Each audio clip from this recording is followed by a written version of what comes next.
હાજી, શું નામ? મારું નામ હરેશભાઈ ચૌહાણ, અખિલ વિશ્વ ગૌ સંવર્ધન પરિષદ જે અમારી ગૌરક્ષાની સંસ્થા છે એમાં હું રાષ્ટ્રીય પ્રમુખ તરીકે સેવા આપું છું. અને આજરોજ અમે રાજકોટ જિલ્લા કલેક્ટર ઓફિસ ખાતે 2016ની અંદર માલધારી સમાજના ગભરુભાઈ જેઓ ગૌમાતા માટે ભારત સરકાર ગૌમાતાને રાષ્ટ્રમાતા જાહેર કરે જેના આંદોલનના ભાગરૂપે પોતાના જીવનનું બલિદાન આપ્યું હતું રાજકોટ કલેક્ટર કચેરી ખાતે.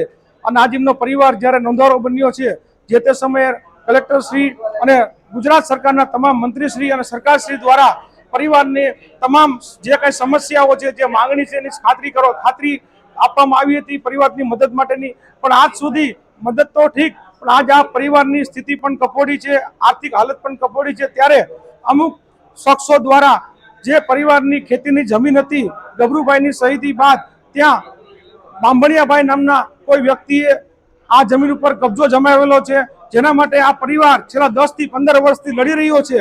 7/12 થી માંડીને તમામ સરકારી દસ્તાવેજી પુરાવા પણ આજે પરિવારના નામે છે. ત્યારે છતાંય પણ વારંવાર અરજીઓ કરવાથી જસદણના ડેપ્યુટી કલેક્ટર શ્રી મામલતદારમાં આ પરિવાર દ્વારા વારંવાર અરજીઓ કરવામાં આવે છે પણ આજ સુધી ન્યાય નથી મળ્યો. જેના માટે આજે અમે સૌરાષ્ટ્ર અને તમામ ગુજરાતના અમારા તમામ ગૌ ભક્તો આજે અમે રાજકોટ કલેક્ટર કચેરી ખાતે આવેદનપત્ર દેવા માટે આવેલા છીએ. અને જો અમારી માંગણી આજે શહીદ પરિવારના હિતની અંદર જો એમને ન્યાય નહીં મળે તો અમે આગામી સમયની અંદર ગુજરાતભરના ગૌરક્ષકો રાજકોટ કલેક્ટર કચેરી ખાતે આંદોલન કરશું. ત્યારબાદની જે પરિસ્થિતિ સર્જાશે તે ગુજરાત સરકારની જવાબદારી રહેશે.